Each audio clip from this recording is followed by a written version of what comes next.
Ce week-end, je vais chez Walmart acheter un bac de rangement. Je vais utiliser des planches de palette gratuites récupérées sur un chantier. Leur démontage est très simple. Je vais d'abord couper les côtés, comme ça n'abîme pas les planches en essayant d'enlever tous les clous. Une fois que j'ai coupé les deux côtés, je vais le bouger un peu pour le détacher du support central. Avec un pied de biche, aussi appelé barre magique, je vais faire des mouvements verticaux pour enlever ces planches. Une fois que j'ai fait ça, je pourrai les retourner pour enlever les clous. Faites-les sauter d'un côté, utilisez la griffe du marteau arrache-clous et retirez-les de l'autre côté. Après cela, je mesurerai la largeur, la hauteur et la profondeur du bac de rangement. Une fois que j'ai ça, je vais commencer par les côtés. Je vais mesurer cette planche de 3 par 1 à 32 pouces et je vais la couper. En fait, je vais avoir besoin de 2 de ces pièces pour un côté et 2 pour l'autre. Une fois que j'aurai découpé celle-ci, je pourrai commencer à couper les planches de palette. Ça va faire 15 pouces de profondeur et je vais en couper plusieurs morceaux. J'aime l'aspect brut des planches de palette ainsi que le côté rustique. Après avoir tout découpé à 15 pouces, je vais les répartir de haut en bas sur les planches de support. N'oubliez pas, je fais un côté à la fois, puis je vais espacer les planches pour qu'elles soient bien alignées. Avec ma cloueuse, je vais monter, descendre et poser quelques clous fins. Je vais maintenant maintenir les côtés et ajouter quelques planches à l'arrière. J'ai mis les côtés près du bac pour avoir la bonne largeur. Après avoir posé ces clous à tête d'homme, je pourrai m'attaquer au-dessus. Je n'ai besoin que de 3 planches, les plus grandes et larges. Une fois que j'aurai fixé ces clous à tête d'homme des deux côtés et que ce sera sécurisé, je vais devoir installer la planche du milieu et celle de l'extrémité. Cela va m'aider à bien les espacer. Encore une fois, en utilisant ce clou à tête d'homme, j'adore ça. Je peux fixer tous les côtés pendant qu'ils sont bien espacés. En fait, ça devient solide à mesure que je l'assemble, même si c'est toujours espacé autour. Il me faut aussi une planche de fond, ce qui le rendra plus solide. J'ai aussi besoin d'une étagère que je vais construire pour pouvoir y mettre le rangement. J'ai retiré les tiroirs, je l'ai glissé à l'intérieur, je me suis assuré que ça s'ajuste parfaitement et j'ai remis les tiroirs en place. Il glisse vraiment bien. Maintenant, je vais mettre des baguettes de finition sur les côtés pour couvrir certains des bords. Ensuite, je ferai un dernier test pour vérifier la fermeture des tiroirs. Après, je le rentrerai à l'intérieur. Regarde, je vais le décorer. Sa hauteur est idéale pour passer sous la fenêtre. Je l'adore. Il sert à ranger nos couvertures dans le salon avec un peu de déco dessus et j'adore son aspect rustique. J'ai laissé visibles les trous de clous et quelques tampons sur les côtés des palettes. Le résultat est vraiment super. J'espère que cela vous a inspiré à acheter ce bac de rangement chez Walmart, à le personnaliser et à créer un beau cadre. Merci d'avoir regardé Home Talk et on se retrouve la prochaine fois. Prenez des sets de table en liège. Je veux peindre leur dos en blanc. Je vais découper de ce côté, donc il me faut une surface propre, nette et bien éclairée sous les serviettes. Maintenant que la peinture est sèche, il est temps de commencer à travailler avec les serviettes. En séparant les couches, chaque serviette paraîtra plus douce. Je peux utiliser un pinceau fin et de l'eau pour faire cela. Mes serviettes prêtes, je commence à les fixer sur le set de table en liège avec un gel de transfert pour le découpage. Maintenant que le médium de découpage est sec, je peux commencer à enlever les morceaux de serviette en trop. La dernière chose que je dois faire, c'est d'appliquer une couche de médium de découpage sur toute la surface. Acheter un bac à 3 tiroirs chez Walmart. J'ai acheté quelques morceaux de bois demi-rond et je dois les couper à environ 11 cm et demi chacun. Il est temps de les fixer au tiroir. Je mets une goutte de colle sur chaque morceau de bois, puis les place le long du tiroir. Tout étant sec, je vais le sortir et ajouter une couche de peinture en spray. Prenez quelques cubes de rangement pliables chez Walmart et un peu de peinture, des bâtonnets pour mélanger. Mesurez la largeur de votre cube de rangement à l'aide d'un cutter. Tracez la ligne de mesure. Faites ces découpes sur tous vos bâtonnets de peinture. Poncez les extrémités coupées des bâtonnets pour qu'il n'y ait pas de bords rugueux. Appliquez de la teinture sur le dessus et les côtés de chaque bâtonnet, puis laissez sécher. Disposez les bâtonnets de peinture sur le côté d'un cube de rangement ouvert. Commencez à coller chaque bâtonnet mélangeur sur le panneau du cube de rangement avec un pistolet à colle chaude. Lors de votre prochaine visite chez Walmart, prenez un grand bol en plastique ou à pâte et un bol à céréales. Retournez le grand bol et appliquez un anneau de colle adhésive transparente tout autour du fond du bol. Pour fixer les deux bols ensemble, prenez une corde décorative et collez-la à la colle chaude autour du centre, là où les deux bols se rejoignent. Remplissez ce bol d'eau et ajoutez quelques bougies flottantes. Il est temps de sortir de prison, c'est-à-dire de la prison des boules de Walmart.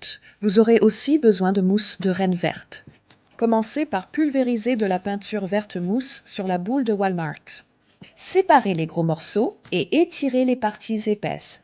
Avec une bombe d'adhésif en spray universel, vaporisez une petite partie de la boule avec l'adhésif. Prenez un petit morceau de mousse verte et appuyez-le sur la boule à l'endroit collant. Maintenez appuyé quelques secondes pour bien faire adhérer. Poursuivez la vaporisation et fixez la mousse verte à l'extérieur de la boule. Une fois que vous avez recouvert toute la boule de colle en spray et de mousse, appliquez une couche générale de colle en spray sur toute la boule recouverte de mousse. Rendez-vous dans votre Walmart local et prenez leur miroir à 7 $. Placez le miroir directement au centre de la table, comme vous le feriez avec un chemin de table classique. Nettoyez le miroir avec un produit pour vitres afin d'enlever les traces, puis décorez la table. Tu veux prendre 2 bols? Assure-toi qu'ils sont en céramique ou en verre et qu'ils résistent à la chaleur.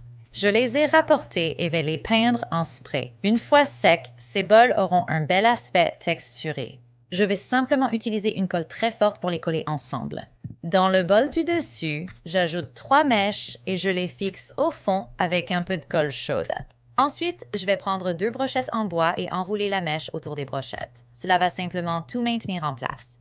Une excellente façon de fabriquer vos propres bougies est de réutiliser de la cire de bougie existante. J'ai quelques-unes de ces grandes bougies piliers de chez Dollar Tree et je vais les placer dans de l'eau bouillante. Maintenant, assurez-vous de porter des gants. Elles peuvent devenir très chaudes, alors je fais attention. Faites-les bouillir doucement jusqu'à ce que la cire fonde. Versez la cire de toutes les bougies dans un récipient en métal avec une poignée.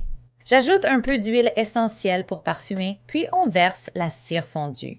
Ensuite, vous allez vouloir laisser reposer pendant environ 24 heures. Quand la cire est complètement solidifiée, vous pouvez couper les mèches et utiliser votre bougie. Prenez un set de table en tissu et retournez-le. À l'aide de l'insert du cube de rangement, tracez le contour de l'insert sur le set de table. Tracez le contour, puis découpez le carré de tissu avec un pistolet à colle chaude.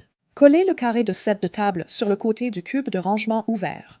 Prenez de la laine que vous aimez et réalisez un pompon avec un appareil à pompon. À l'aide d'une grosse aiguille ou d'une aiguille à tapisserie, enfilez une extrémité du pompon et insérez-la au centre supérieur du set de table collé. Faites passer à travers le cube de rangement et nouez les 2 extrémités ensemble à l'intérieur du cube de rangement. Allons vite chez Walmart. Il est temps de prendre votre seau bon marché préféré et d'enlever les poignées. Ensuite, prenez le seau, retournez-le, puis placez 2 bandes de bois sur le bord.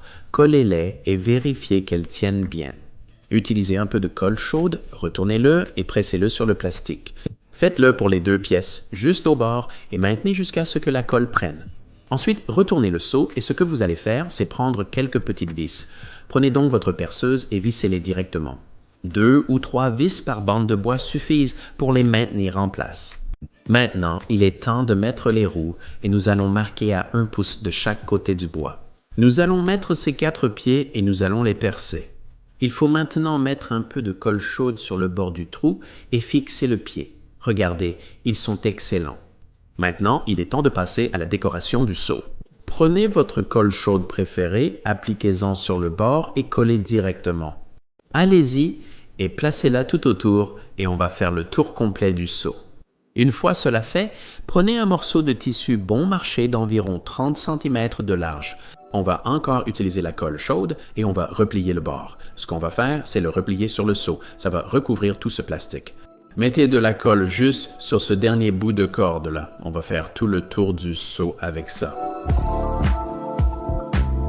Le projet d'aujourd'hui va nécessiter des pinces à linge et un petit seau. Les pinces à linge sont faciles à démonter. Tout ce qu'on a à faire, c'est d'utiliser un peu de colle chaude. On va faire ça plusieurs fois tout autour. Pour le fond, j'utilise de la corde de Dollar Tree, mets de la colle chaude et la place. Répétez tout autour. Maintenant, il est temps de passer à la teinture. Ensuite, il nous faut un cintre en bois ou en plastique. J'ai utilisé une équerre pour tracer un angle de 90 degrés contre le bord intérieur, puis nous couperons sur cette ligne. Après cela, retournez le seau et collez les pieds avec de la colle chaude. Si on en met 4 en face à face, ça rend le tout bien solide et stable. Prends un des derniers morceaux de corde que j'ai là, ramène-le vers l'avant et je vais faire un nœud dessus.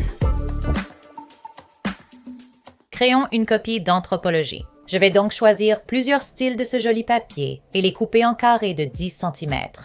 J'applique une fine couche de Mod Podge sur un carreau de céramique blanc, puis je presse et scelle les deux ensemble.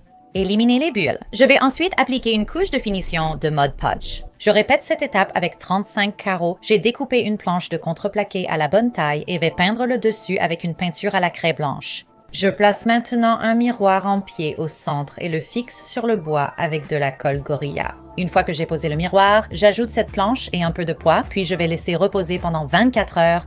Je vais placer les carreaux à sec autour du miroir pour former un motif. Pour les coins, où j'ai un espace un peu plus petit, je vais simplement utiliser un carré de papier. D'abord, j'humidifie le bois avec un pinceau. Pour les carreaux, j'applique encore de la colle Gorilla. Je presse les deux ensemble, puis laisse reposer 24 heures. Prenez un bac en plastique acheté chez Walmart pour ce projet. Je commence par percer quelques trous sur le côté. Cela fera office de poignée ensuite. Ensuite, je vais retourner le bac et percer 4 trous, un dans chaque coin du bac en plastique. J'ai envie d'embellir ce bac. J'ai donc choisi un tissu à motif gris et blanc et je l'ai découpé à la bonne taille pour qu'il ait la bonne hauteur pour le bac. Maintenant, je vais utiliser de la colle en spray pour fixer le tissu sur le plastique. Quand j'arrive au coin, je vais couper le long du côté. Et ensuite, je peux simplement replier ces deux morceaux l'un sur l'autre, ce qui crée une très jolie couture. Pour poser les poignets, je repère le trou percé avec mon doigt, puis perce le tissu avec des ciseaux. Je peux maintenant passer la ficelle de jute et faire un nœud à l'intérieur pour la fixer. Maintenant, je vais ajouter des pieds au fond pour le surélever du sol et simplement le rendre un peu plus joli. Prenez un peu de colle chaude et mettez un filet de colle le long d'un côté de votre abat-jour. Ajoutez de la ficelle ou de la jute, puis enroulez-la autour de l'abat-jour jusqu'à le recouvrir entièrement. Après avoir fabriqué vos pompons, ajoutez-les au bas de l'abat-jour en les collant avec de la colle chaude. Vous pourriez utiliser une aiguille et du fil pour les attacher et les coudre sur le bord, mais cette méthode a parfaitement fonctionné. Vous allez simplement couper les fils qui dépassent